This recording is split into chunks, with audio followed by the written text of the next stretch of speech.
Matthew 25 has this wonderful piece at the end of it where Jesus tells a story of a ruler who has a whole herd of sheep and goats in front of the ruler, and the ruler goes about dividing these sheep and goats. And they get divided based on this, how they treat those who are hungry, those who are thirsty, those who are sick, those who are in prison, those who are immigrants and strangers, those who are in need, those who are the least, those who are marginalized, those who've been stamped down and oppressed by others in society.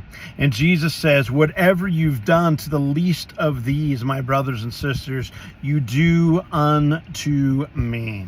And out of that inspiration from that story came an initiative in our own denomination, Presbyterian Church USA, called Matthew 25. Pretty obvious, right? And Matthew 25 focuses on three particular things. One is congregational vitality. We can't do any of that among the least of these if we don't have strong congregations, vital congregations, vibrant congregations that are at work among the least of these. Second is eliminating and eradicating systemic poverty. And the third one is dismantling structural racism. Now, we've heard a lot about these things actually in recent years, and in many ways they've been politicized by both parties within our own American political climate. But I want you to look at it from a faith perspective.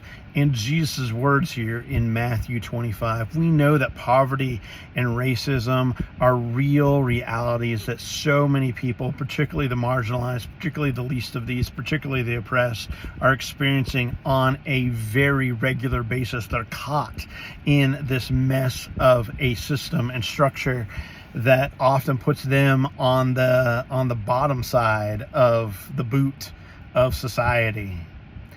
And you and I, as part of the church, have an opportunity to create real change, to create real transformation. The early church was known to be a church of households. And in those households, they were defying all the rules, all the politics of society. And they created a beautiful tapestry, a beautiful fabric of community.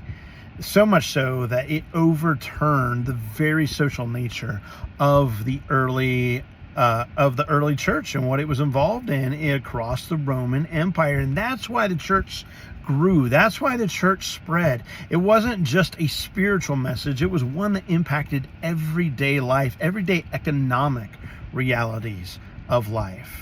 And that's what the church is called to do again today. When we look across our divided society and left versus right and all those things, no one who is actually experiencing real problems actually cares.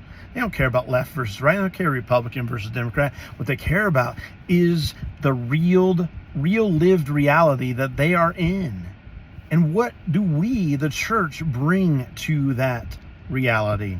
Friends, my hope is that you will go to the website that's listed in this email below, that you'll check out the Matthew 25 initiative, because your session here at Covenant voted to become a Matthew 25 congregation. For several years, Grace has been a Matthew 25 congregation, and Denver Presbytery has been a Matthew 25 Presbytery. And so my hope is that you will do a little education and follow that link and find out all about Matthew 25, because you're going to be hearing a lot more about it in the weeks and months to come. Friends, time to get into Matthew 25. Thanks, everyone.